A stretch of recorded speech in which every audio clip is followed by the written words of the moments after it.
ঈশ্বৰ দুৱাৰখনেদি লৈছো। কিয়? এই ভক্তগণে এই কথাবোৰ গম পাব নালাগে। তুমি খৰধৰ কৰা, খৰধৰ কৰা, খৰধৰ কৰা।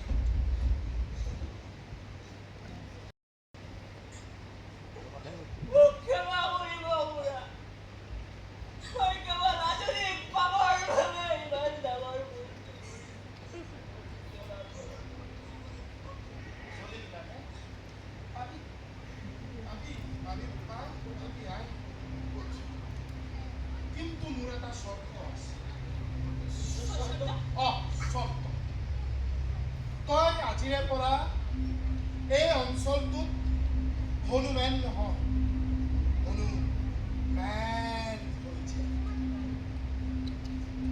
কাৰণ এই অঞ্চলটোত হনুমানৰ আৱিৰ্ভাৱ হোৱাৰে পৰা চৰকাৰে আওকাণ কৰা কিছুমান কামৰ নতুনকৈ পোষকতা হৈছে। এই আও পুৰণি কেঁচা ৰাস্তাটো এতিয়া পকীকৰণ হ'ল।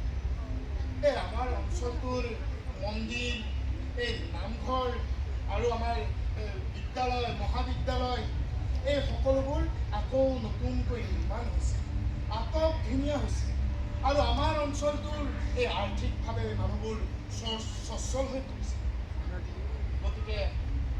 গতিকে তই আজিৰ পৰা এই অঞ্চলটোক হনুমান হৈ প্ৰতিনিধিত্ব কৰিব লাগিব। আৰু এয়াই